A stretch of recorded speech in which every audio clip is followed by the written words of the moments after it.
Navarro, I mean, there's so much uncertainty in this forecast for Irma as far as the impacts for the United States, and that's what's on everyone's mind. Yeah, absolutely. Yeah. And it's so hard as a forecaster and a scientist to really help to convey that, because of course everybody wants answers, but it is a very tricky forecast that's in play. But now, and especially over the couple of days, things are coming together, so this will become more clear. But regardless of those fine details, we are expecting very big impacts from a very strong storm heading in our general direction. So looking at the latest information, this is from the 5 o'clock advisory from the Hurricane Center. We've got a Category 4 hurricane on our hands, and it's likely to continue strengthening over the next couple of days. So right now, winds are at 130 miles per hour, but that will likely come up over the next 24 hours or so, which is devastating to think about, because those are very strong winds. It's going to be moving off to the west at about 13 to 14 miles per hour, and it will continue to do that because it's being steered in that direction from the upper level patterns. But Liana, taking a look at the satellite images from today, this storm has vastly grown in size over the last 24 hours. It's gone through some intensity changes, but we have a very strong storm here with a well-defined eye, a lot of tropical thunderstorm activity. That's what helps give it its intensity, and you can see it there, just very big compared to where this storm started a number of days ago, and it's closing in right now on the Leeward Islands, so likely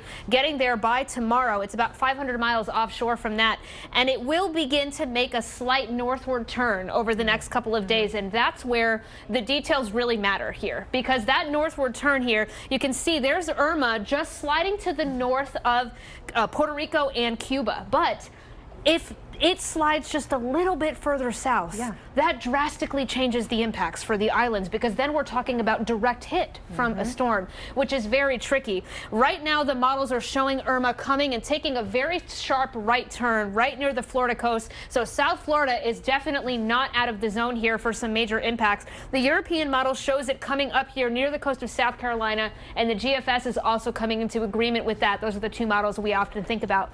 So things are closing in. But I mean, at this point, we can still see some changes, and that's where the big question mark is. Yes. So to give you an idea of what we're talking about here, this is the cone of where the center of the storm is anticipated to go. Impacts are going to be felt very far outside of the cone. So don't be deceived that if you're not included in the red area, you're not going to be impacted, because that's not true. This is just showing you where the center could go, and it might not take the track here that's in the middle.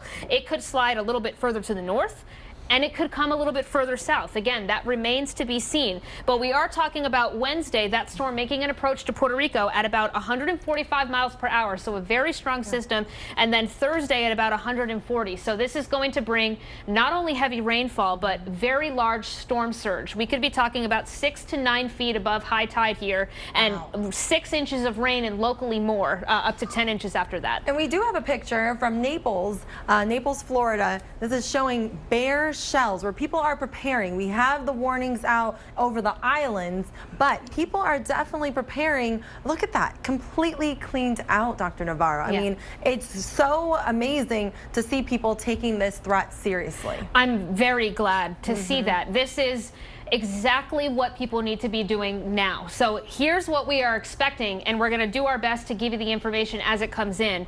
But now is the time to prepare, because when the time comes, if an evacuation is called, you need to act quickly. That is the best advice that we can give you right now. So it's great to see people are starting to take it very seriously. Absolutely. I mean, we have the heavy rain potential right here, but we'll also have more on the threats for Hurricane Irma after this break, and with Weather Underground.